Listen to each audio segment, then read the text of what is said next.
औजार ले लो। ये कैसे दिया? लोहे के औजार ले लो। हंसिए कुल्हाड़े जिससे कटते हैं जीवन के दुख सारे, वो औजार ले लो। औजार तुम है? नहीं नहीं, मुझे नहीं चाहिए। फावड़ा कुदाल जिससे जीवन हो खुशहाल, वो औजार ले लो। आपको औजार चाहिए? जौ के साथ साथ जीवन का दुख भी कट जाएगा।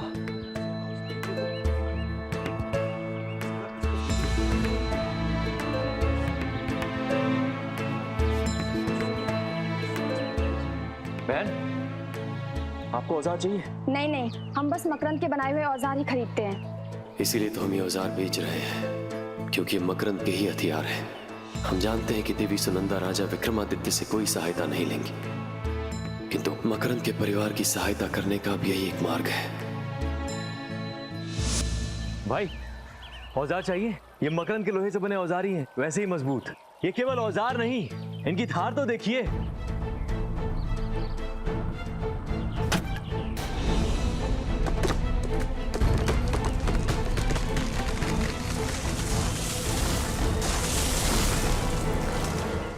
आइए, चाहिए?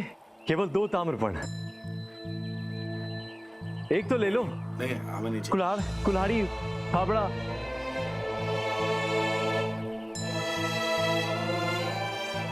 औजार ले लो।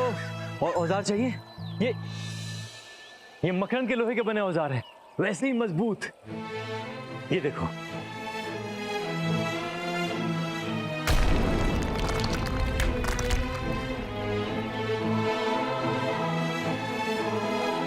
चाहिए? बहुत मजबूत है।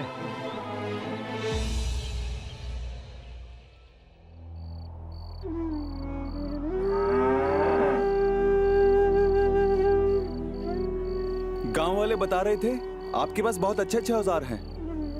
मुझे भी एक हसिया मिलेगा क्या? ये लीजिए, केवल 2 ताम्रपर्ण।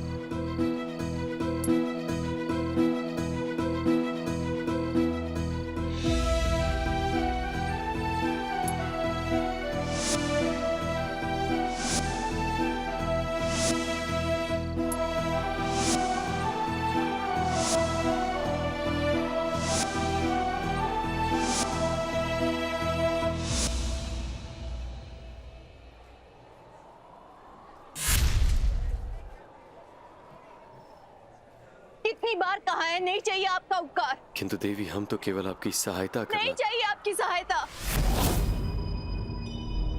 हमें हमारे भाग्य पे छोड़ दीजिए आप।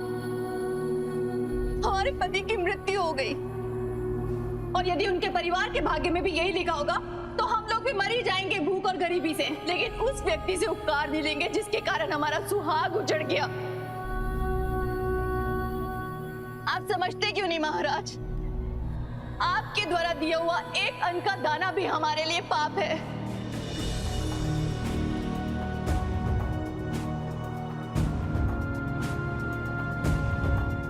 तो बस इतना उपकार कीजिए, चले जाइए यहाँ से, और हमारी सहायता करने का प्रयास मत कीजिएगा।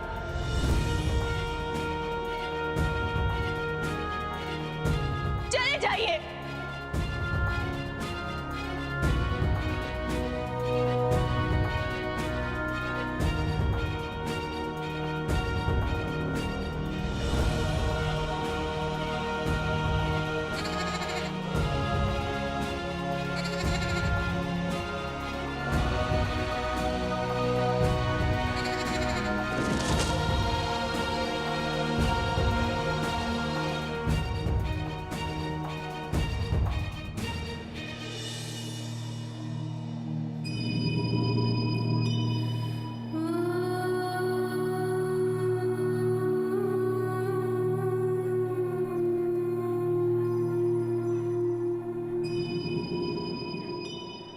विक्रम, तेरे मन पर क्या बीत रही है मैं समझता हूँ, पर मैं चाहता हूँ कि तू दुख को समझे, जीवन की विडंबनाओं को समझे। पर बेताल, इतना तो कोई अपनों के लिए भी नहीं करता जितना विक्रमादित्य इस परिवार के लिए कर रहे हैं। अब तो देवी सुनंदा को राजा विक्रमादित्य को क्षमा कर ही देना चाहिए। तुझे तो संसार का कोई ज्ञान ज्ञात ही नहीं है। स्वयं को सुनंदा और प्रजापति के स्थान पर रखकर देख। प्रजापति ने अपना पुत्र खोया है और सुनंदा ने अपना सुहाग। न्याय करें तो कैसे करें? जब भी वो विक्रम को देखती है, उनके घाव हरे हो जाते हैं। अब विक्रम अपने जीवन की सबसे कठिन परिस्थिति में है, क्योंकि उसकी कठिनाई बढ़ाने आ रहा मनुष्य का भक्षक ब्रह्म राक्षस। कहां है मेरा भोजन? कहां?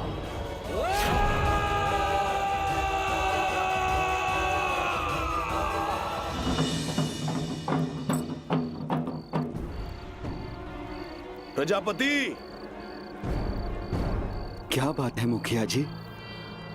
प्रजापति, कहीं आप इस बात को भूल तो नहीं गए हो कि इस बार ब्रह्म राक्षस को चढ़ावा आपके घर से चढ़ने वाला था? कैसे भूल सकता हूँ मुखिया जी। मैं आप लोगों के साथ चलने को तैयार हूँ। दादाजी, आप कहाँ जा रहे हैं? पुत्र, अपनी माँ का ध्यान रखना। अब पूरा उत्तरदायित्व तो तुम्हारे कंधों पर है पुत्र। ईश्वर तुम्हारी रक्षा करे।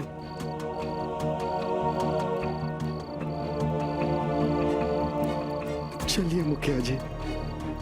नहीं प्रजापति, ब्रह्म राक्षस तुम्हारा चढ़ावा स्वीकार नहीं करेगा। क्यों? मुझ में क्या दोष है? लखन बिल्कुल सत्य कह रहा है प्रजापति। एक बार हमने ब्रह्म राक्षस को चढ़ावे में एक वृद्ध व्यक्ति को भेंट किया था। ब्रह्म राक्षस इतना क्रोधित हुआ था कि पूरे गांव पे संकट आ गया था।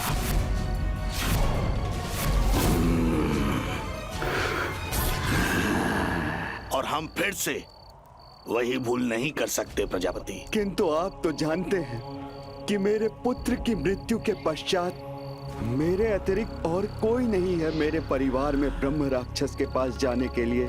क्यों झूठ बोल रहे हैं प्रजापति? आपका पोता तो है ना?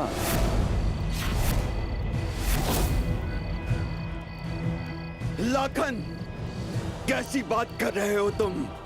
इसके तो दूध के दांत भी नहीं टूटे अब तक। तो आप क्या चाहते हैं प्रजापति जी? आपके पोते के प्राण बचाने के लिए सारे गांव के प्राण संकट में डाल दें? क्यों भाइयों? आप लोग इतने क्रूर कैसे हो सकते हैं? मैं उस ब्रह्म राक्षस के पैर पकड़ लूंगा, लेकिन मेरे पोते को नहीं। नहीं मुखिया जी। चलिए मुखिया जी, मैं तैयार हूँ। मैं आपकी बात समझ गया। मैं किसी से नहीं डरता, ब्रह्म राक्षस से भी नहीं।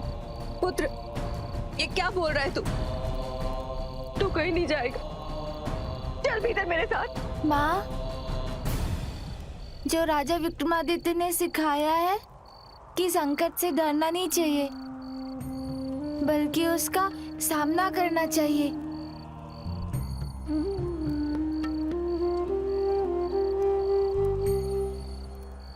और माँ, पिताजी का दायित्व तो उसका पुत्र ही निभाता है ना।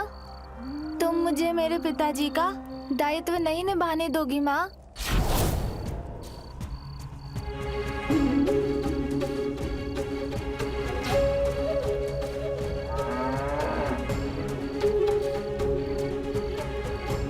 चलिए मुखिया जी, अब मैं गांव वालों का संकट सदा सदा के लिए समाप्त करके ही आऊंगा।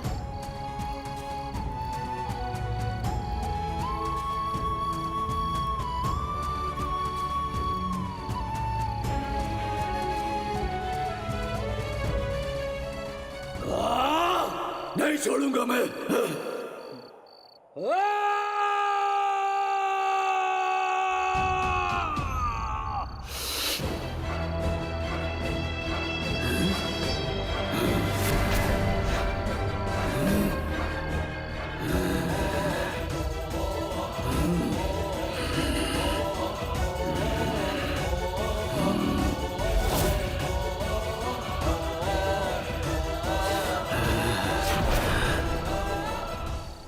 मानव बालक, सुंदर, अति सुंदर। इन मानवों ने तो मेरा हृदय जीत लिया। अब आएगा आनंद।